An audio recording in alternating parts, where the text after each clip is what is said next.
Hi guys, நம்ம கிருஷ்ணகிரியிலேருந்து மதுரை தான் போகிறோம். மதுரையில் நமக்கு ஒரு வெட்டிங் ஷூட் புக் ஆகிருக்கு, அதுக்கு தான் போகிறோம்.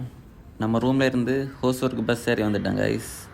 ஹோசூரில் லைட்டாக சாப்பிட்டுட்டு கொஞ்சம் ஸ்நாக்ஸுமே அப்புறம் வாங்கிட்டு சேலமுக்கு அப்படியே பஸ் ஏறிட்டோம். ஹோசூர் டு சேலம் 3 hours ஆகும் காய்ஸ். பஸ்ஸில் போயிட்டுருக்கோம்.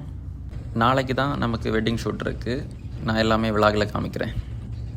சேலம் ரீச் ஆகிட்டு அடுத்த மதுரைக்கு பஸ் ஏறியாச்சு கைஸ். சேலம் டு மதுரை நமக்கு 5 hours ட்ராவல் இருக்குது. போகலாம் கைஸ். பஸ்ஸில் லேட்டாக தூங்க வேண்டியதுதான். விடிஞ்சாச்சு. இன்னும் கொஞ்சம் நேரத்தில் மதுரை வந்துடும்னு நினைக்கிறேன். நம்ம தம்பி ஃப்ரெண்ட்ஸ் எல்லோரும் இன்றைக்கு காலம் ஏர்லி மார்னிங் மதுரைக்கு பஸ் ஏறிட்டாங்க. மதுரை ஆரப்பாளையம் ரீச் ஆயாச்சு guys. Madurai Mattuthavani bus stand பக்கத்தில் தான் நம்ம வெட்டிங் ஹால் இருக்குது. அது பக்கத்திலே நமக்கு ரூமே கொடுத்துருக்காங்க. நீ டீ ஏதாவது குடிச்சிட்டு மாட்டுத்தாவணிக்கு பஸ் ஏற வேண்டியது தான். பக்கத்தில் ஒரு டீ கடை இருக்குது. டீயும் பிஸ்கட்டும் சாப்பிட்டுட்டு அப்படியே பஸ் ஏறிட்டேன் கைஸ். நம்ம மதுரை ரீச் ஆனதும் பக்கத்தில் போய் ஒரு ஹோட்டலில் முட்டை தோசை சாப்பிட்டுட்டேன்.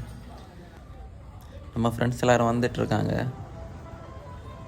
எல்லோரும் மீட் பண்ணியாச்சு. நீ ஷூட்டெல்லாம் எப்படி போகுதுன்னு அடுத்த வீடியோவில் பார்க்கலாம். Bye guys.